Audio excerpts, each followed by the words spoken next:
গলাটা তো আমার রোজই খারাপ থাকে, আর আজকে আরও খারাপ, কারণ ঠান্ডা লেগেছে। আর কেন লেগেছে, কারণ পয়লা বৈশাখ থেকে চলেছি আমরা ক্রমাগত এদিক সেদিক ওদিক, ডিউটি, সংসার, বাইরের কাজ, সব কিছুর ফাঁকে নিজেদের একটু ফ্রেশন আপ করারও দরকার হয়।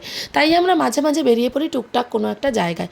পয়লা বৈশাখ তাই একটু ঘোরাঘুরি করতে বেরিয়ে গিয়েছিলাম, সঙ্গে ছিল মায়ের বাড়ি যাওয়ারও একটু প্ল্যান। সকালবেলা সেরকম কিছু খাইনি, তাই মঞ্জিনিসে দাঁড়িয়ে গিয়ে খেয়ে নিয়েছিলাম হালকা একটু ব্রেকফাস্ট। আর রিধি খাবে ডোনাট, আর রিধির বাবা খাবে মুজ। দুপুরবেলা লাঞ্চের প্ল্যান ছিল এখানে, প্ল্যান না, আনপ্ল্যান্ড ওয়েতেই গেছিলাম এখানে। আর এখানে গিয়েছিল বাফে, আর আমরা নিয়েছিলাম মটন বাফে। 699-এ মটন বাফে, কে না খাবে বলো, কেউ কি ছাড়ে?